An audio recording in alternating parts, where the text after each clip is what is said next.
तो इस कहानी के शुरू में हम एक प्रेग्नेंट लेडी को जंगल में भागते हुए देखते हैं। उसके पीछे 3 औरतें और एक डेडमैन लगा हुआ था। डेडमैन यानी एक भूत जो जल्द ही इस प्रेग्नेंट लेडी को पकड़ लेता है और ये लोग फिर उसे जंगल में बने एक हट में ले आते हैं, जहाँ ये तीनों औरतें इस प्रेग्नेंट लेडी के ऊपर कोई रिचुअल करती हैं और उसका पेट चीरते हुए उसके बच्चे को निकाल लेती हैं। हमें यहाँ बच्चे का शैडो देखने को मिलता है, जहाँ बच्चे के सर पे सींग थी और इससे हमें ये बात मालूम हुई कि वो बच्चा आम इंसान का बच्चा नहीं, वो एक शैतान था। सीन कट होकर प्रेजेंट में हमें लियो और रॉबिन को दिखाया जाता है। ये दोनों रॉबिन के ग्रैंडपा की घर आए हैं, जो कि जंगल के अंदर था। यहाँ कई लोगों को मालूम होता है कि रॉबिन के ग्रैंडपा एक बहुत बड़े शिकारी थे। उन्होंने बहुत से जानवरों के कटे हुए सर भी प्रिजर्व करके अपने घर पे लगाए हुए थे, जिसे देखकर लियो बहुत इम्प्रेस हो जाता है। यहाँ उसे रॉबिन की बचपन की बनाई पेंटिंग भी मिलती है, जिसमें रॉबिन एक शैतान के साथ खड़ी थी। लियो जब उससे इस पेंटिंग के बारे में पूछता है तो रॉबिन थोड़ी डिस्टर्ब होकर वहाँ से बाहर निकल जाती है।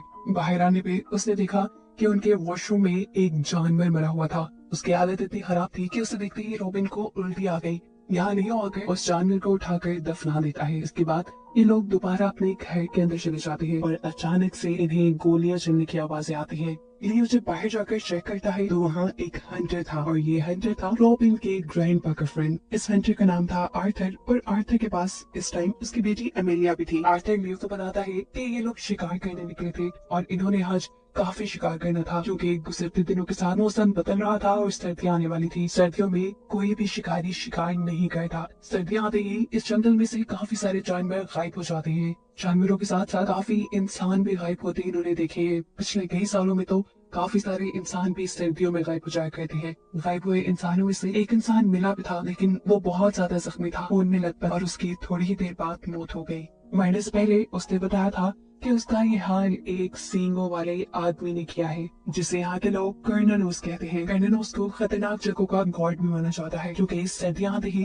वो अपना शिकार शुरू कर देता है। ये सब बताने के बाद आर्थर अपनी बेटी के साथ यहाँ से चला जाता है और घर वापस आकर रॉबिन लियो को अपनी बचपन की कहानियां सुनाना शुरू करती है, जब उसके ग्रैंडपा उसे शिकार पे लेकर जाया करते थे। एक वक्त बाद दो ग्रैंडपा ने उसके सामने एक हिरन का शिकार किया और फिर उस हिरन की आंख को रॉबिन को खाने को बोला। रॉबिन बहुत ज्यादा डर गई और उस दिन के बाद से आज तक उसने अपने ग्रैंडपा को नहीं देखा। सीन कट होकर दिखाया जाता है कि जिन 3 औरतों को हमने मूवी के स्टार्ट में देखा था, वो तीनों ही दोबारा अपने डेड गार्ड यानी भूत के साथ रॉबिन के घर की तरफ बढ़ रही है। इनकी कदमों की आहट सुनकर लियो जाग जाता है और बाहर एक टॉर्च लेकर चेक करने के लिए जाता है। रॉबिन भी उसके पीछे पीछे बाहर आ गई और इन्होंने यहाँ पे सबसे पहले उस लंबे से डेड गार्ड को देखा, जिसे देखते ही ये दोनों डर गए। लेकिन लियो ने यहाँ हिम्मत उठाई और अपनी शॉटगन उठाते हुए उसके ऊपर हमला कर दिया। इस हमले का तो डेड गार्ड पे खास असर नहीं होता, लेकिन डेड गार्ड एक ही हमले से लियो को यहाँ बेहोश कर देता है, जिसके बाद जबरदस्ती ये तीनों औरतें रॉबिन को कोई अजीब सा लिक्विड पिलाती है, जिससे वो भी बेहोश हो जाती है। और जब उसको होश आया तो उसने अपने आप को एक पेड़ के साथ बंधा पाया। उसके सामने उसके हस्बैंड को भी बांधा गया था। यहाँ पर उसके ग्रैंडपा के दोस्त आर्थर और उसकी बेटी अमेलिया के साथ साथ 2 और लड़कियां भी थीं, जो सबके सब दरख्त के साथ बंधी हुई थी और इन्हें जरूर उन तीनों औरतों ने ही बांधा था। कुछ ही देर बाद हम देखते हैं कि वो तीनों औरतें दोबारा इनके पास आती हैं और इस मर्तबा उनके डेड गार्ड के हाथ में एक आदमी था। इनके करीब आते ही उनमें से एक औरत ने फ्रेंच लैंग्वेज में कुछ जादू करना शुरू कर दिया और फिर डेड गार्ड ने उनके सामने ही अपने हाथ में पकड़े हुए आदमी को नीचे गिराकर मार डाला, ऐसे जैसे वो किसी चीज की बलि दे रहे हों। आर्थर को फ्रेंच लैंग्वेज आती थी। वो इन सबको इंग्लिश में ट्रांसलेट करके बताता है कि ये तीनों औरतें इन सब लोगों को सेक्रीफाइस करने वाली हैं, वो भी कर्ननोस के लिए। इन लोगों के पूछने पर कि ये तीनों औरतें कौन है, उनमें से बड़ी औरत बताती है कि हम तीनों बहनें हैं। हम लोग इस फॉरेस्ट की और यहाँ के जानवरों की हिफाजत करते हैं और हम कर्ननोस की पूजा करते हैं। कर्ननोस हमारा गॉड है। उसने ही इंसानों को शिकार करना सिखाया था। कर्ननोस के पहले शिकार से ही यहाँ पे दुनिया में पेड़ लगने लगे थे। ये औरतें बताती है कि कर्ननोस अब दोबारा आएगा और यहाँ इन सब लोगों का शिकार करेगा। ये कहते ही वो सब लोगों को यहाँ से आजाद कर देती है और सब लोगों को जंगल में अलग-अलग डायरेक्शन में भागने को कहती है, क्योंकि कर्ननोस अपने भागते हुए शिकार को शिकार किया करता था। इन लोगों के पास भागने के अलावा कोई और रास्ता भी नहीं था। ये लोग इस जंगल से भी नहीं निकल सकते थे, क्योंकि ये जंगल बहुत बड़ा था। जंगल से बाहर सबसे करीबी गांव भी 3 दिन के फासले पे दूर था। ये लोग जब अलग-अलग हो जाते हैं तो आर्थर अपनी बेटी अमेलिया को ढूंढने लग जाता है, जबकि रॉबिन अपने हस्बैंड लियो को ढूंढने में लग गई थी। लेकिन यहाँ होता उल्टा है, आर्थर को लियो मिल जाता है जबकि रॉबिन को अमेलिया मिल जाती है। लियो आर्थर से यहाँ से बाहर जाने की बात करता है, लेकिन आर्थर बताता है ऐसा मुमकिन नहीं, क्योंकि यहाँ से बाहर निकलने में हमें 3 दिन लग जाएंगे और उससे पहले ही हमें भागता देखकर वो कॉर्नेलियस मार डालेगा।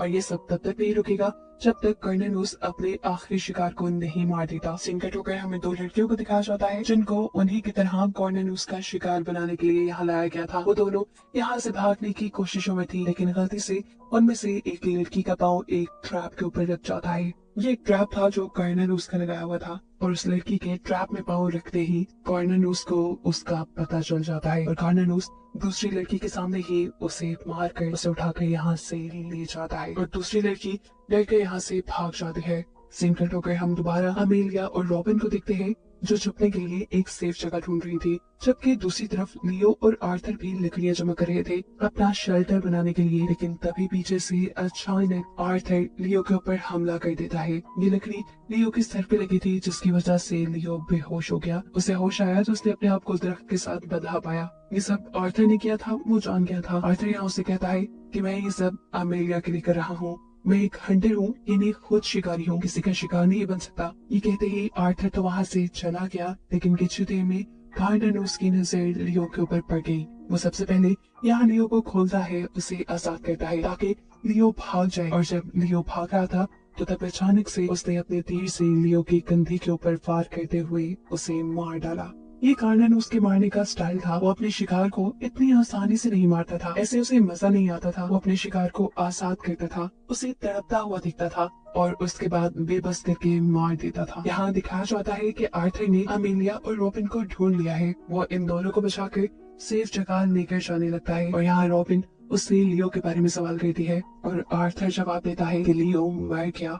ये सुनकर रॉबिन जैसे टूट से जाती है। उसे लग रहा था कि जरूर लियो को आर्थर नहीं मारा होगा, इसलिए वो आर्थर के ऊपर हमला कर देती है। लेकिन आर्थर अपने हाथ में पकड़ी हुई स्टिक से अपने आप को बचाकर उल्टा उसी के ऊपर हमला कर देता है। इससे पहले कि वो रॉबिन को जान से मार देता, अमेलिया अपने डैड को रोक देती है। इनकी इन्हीं बातों के दौरान रॉबिन देखती है कि उनके पीछे कॉर्नेलियस आ चुका है, जो कि आर्थर के ऊपर हमला कर चुका था। और यहाँ से मौका पाते ही रॉबिन अपनी जान बचाकर भाग चुकी थी। सीन कट होकर हम उन तीनों बहनों को देखते हैं जो कि जंगल में बने हुए हट के अंदर कोई रिचुअल कर रही थी, और ऐसे हमें पता चला कि वो तीनों भी कोई इंसान नहीं बल्कि विचेस यानी जादूगरनियां हैं। अब यहाँ क्योंकि आर्थर को कॉर्नेलियस ने मार दिया था, इसलिए उसकी बेटी अमेलिया भी जान बचाकर वहाँ से भाग गई थी और अब वो जंगल में भागते हुए रॉबिन को ढूंढ रही थी। लेकिन तभी उसके सामने आ जाती है वो दूसरी लड़की, जिसको भी उन्हीं के साथ कॉर्नेलियस का शिकार बनाने के लिए बांध के रखा गया था। उस लड़की का पाँव गलती से एक ट्रैप के ऊपर लग जाता है और कॉर्नेलियस उसे भी पकड़ने के लिए यहाँ जाता है। उसे मरता हुआ अमेलिया अपनी नजरों के सामने दिखती है और अमेलिया बचकर यहाँ से भाग जाती है। भागते हुए किस्मत से उसे रॉबिन में मिल गई। ये दोनों मिलकर यहाँ से भागने का रास्ता ढूंढने लग जाती है, लेकिन गलती से अमेलिया का पाँव एक ट्रैप के ऊपर लग जाता है, जिससे कॉर्नेलियस को उनके बारे में पता चल जाता है। कॉर्नेलियस से बचने के लिए ये लोग अक्लमंदी दिखाते हैं, यहाँ से भागते नहीं बल्कि इसी घास के अंदर छुप जाती है। इन्हें जब लगा कि कॉर्नेलियस इन्हें छोड़कर वहाँ से चला गया तो बड़े ही ध्यान से उड़ते हुए ये लोग जब यहाँ से दूर जाने लगे तो एकदम से कॉर्नेलियस ने अमेलिया के कंधे के ऊपर हमला कर दिया। रॉबिन अमेलिया की जान बचाने की कोशिश करती है, लेकिन इतने में कॉर्नेलियस उसके पास आकर उसका गला दबाते हुए उसे बेहोश कर देता है, जिसके बाद वो इन दोनों को उठाकर जंगल के दरमियान बनी उसी हट में ले जाता है जहाँ पर वो विचेस कोई रिचुअल कर रही थी, कोई जादू कर रही थी। इधर आकर वो इन सबसे कहता है कि अमेलिया को मरना होगा, जबकि रॉबिन जिंदा रहेगी और हमेशा के लिए मेरी गुलाम बन के रहेगी। और इस चीज का वादा रॉबिन के ग्रैंडपा से करके गए थे। असल में रॉबिन के ग्रैंडपा भी कॉर्नेलियस को अपना गॉड मानते थे, वो उसकी पूजा करते थे और उससे इतने ऑब्सेस्ड थे कि उन्होंने वादा कर लिया कि उनके खानदान में पैदा होने वाली पहली लड़की को वो कॉर्नेलियस के हवाले कर देंगे, उसे कॉर्नेलियस का सर्वेंट बना देंगे। लेकिन रॉबिन की जान बचाने के लिए उसके डैड उसे यहाँ से ले गए, लेकिन आज फाइनली वो दोबारा कॉर्नेलियस के हाथ लगी गई। और अब क्योंकि रॉबिन यहाँ वापस आ चुकी थी तो उसे अब कॉर्नेलियस की 3 प्रोटेक्टिव विचेस में से एक बनना था। ये कहते ही कार्नानूस यहाँ अपनी एक पुरानी खड़ी हुई विच को जान से मार देता है और ये देखकर यहाँ पर जो इन तीनों लेडीज का डेड गार्ड था वो कार्नानूस के ऊपर हमला कर देता है। उसके हमला करने के बाद इन दोनों के दरमियान में लड़ाई शुरू हो जाती है।